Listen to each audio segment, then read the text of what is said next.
I had my kapihan in Malate earlier on today, where I don't know, maybe I got myself into some trouble, but we'll see.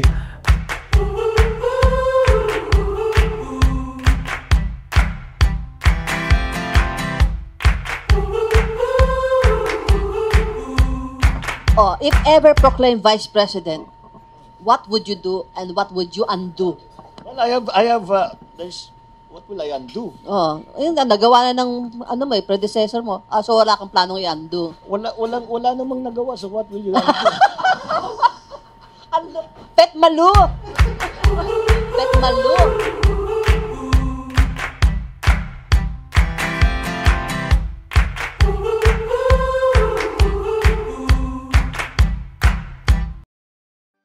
And now we just finished off with my staff meeting, basically to set the schedule, put the things together, what are the plans are, what are the general plans. This is a staff meeting that we have every week.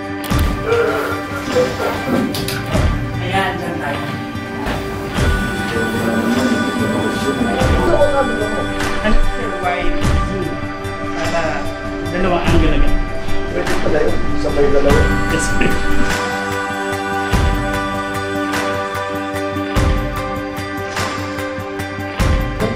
In Chinese.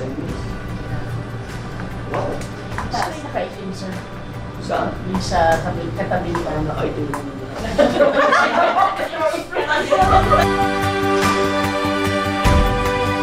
Finished a SOCMED meeting, trying to map out what we're going to do in the next couple of weeks, and then to see what the reactions are going to be from the statements that I made earlier this morning.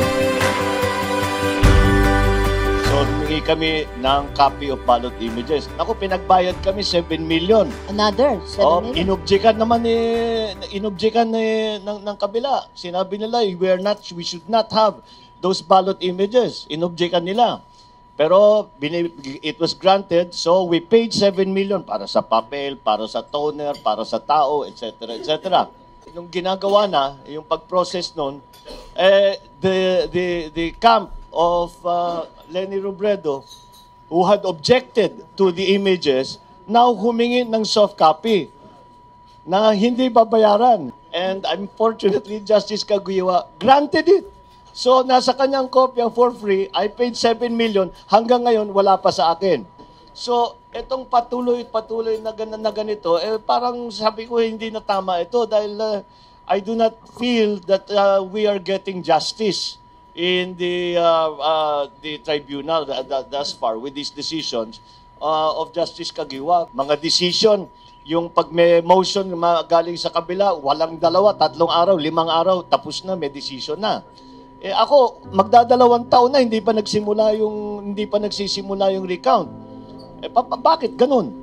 Bakit naman ganun? Hindi na yata tama ito. How can you say that it is correct for again an issue as fundamental, as basic as to the conduct of national elections at the presidential level?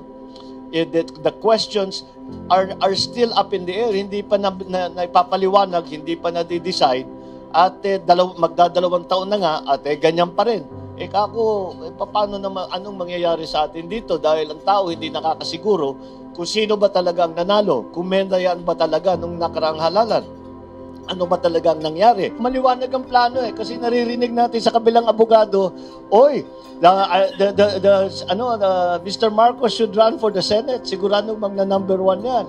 Ganito, ganyan. This one will run for the Senate, I'm not running for the Senate in 2019. Magpapaliwanag ako na mabuti. I am not running for senator in 2019. Hindi ko titigilan itong protestang ito dahil tapat ang aking paniniwala na dinaya ako nung nakarang halalan at ipapalabas ko ang tunay na bilang ng boto nang malaman ng tao kung sino ba talaga ang pinili ng taong bayan para maging vice-presidente. Bakit ako tatakbo para senador? Inanalo na ako vice-presidente. Ngayon, ang trabaho ko lang ngayon, maproklama na para lumabas yung tamang resulta. What if President Duterte drafts you whether you like it or drops you at the 12-month Senate slate ng PDP laban? I will have to decline. Why would you decline it? Because I'm determined to finish this protest.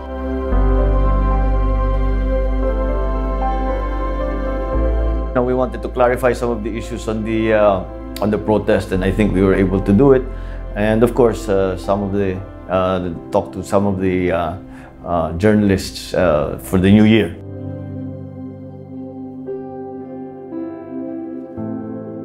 On the other side of the argument, they say that your popularity with millennials have something to do with the social media that you, Marcoses, are so active with and funding it daw allegedly. Social media has certainly become an important factor in our everyday life. Never mind political. Everyday life, in every part of our life, in education, in commerce, in politics, in judiciary, everything. Kasama na ang social media dyan.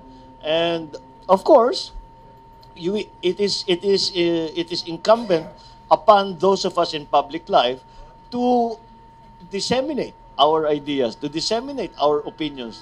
And social media is for me, the great leveler. Because the one thing that social media can do, that trad media cannot, is interact. And that is the critical element that is new. Yan ang bago. That's why older politicians still cannot manage. I'm still learning. I haven't gotten a quantitative analysis on saying social media counts for X% of the votes. I think it will have to do with it will be connected to things like connectivity, to the demographics, because younger people are more active on social media. All of those things enter into the mix. And income.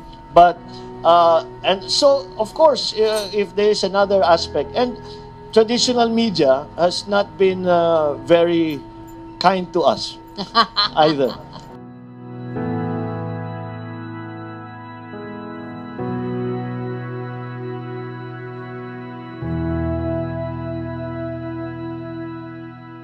Traditional media have been opposed, have been detractors of mine. Kung ano sinusulat na hindi naman totoo at wala nang magandang sinabi. But yan ang kanilang political positioning. Wala tayong magagawa. Kaya nga naging importante sa akin ang social media dahil wala akong malabas na storya na sa traditional media, sa malalaki, wala akong malabas na storya na kahit na basta medyo advantage sa akin o maganda yung sinabi ko, mawawala na lang yan. At imbis na kuminsan, kahit maganda yung sinabi ko, papalitan para to put it in a bad light. Ewan ko, kung ma-predict ko, sasabihin nila, kasi may nagtanong sa akin, if the President invites you to join the ticket, to run for the Senate, tatakbo ka ba? Sabi ko, hindi. Kasi desidido ako dito sa electoral protest ko. Ang ispinin dyan, tignan natin, ang ispinin dyan, sasabihin nila, ayoko sumama kay Dikong. Yun ang magiging spin dyan. I think that you will see that that's what's going to happen. Kasi ilalayo nila yung storya doon sa aking criticism kay Justice Kagiwa. So, yan ay anticipate. I could be wrong. Kuminsan tumatama ako, kuminsan hindi.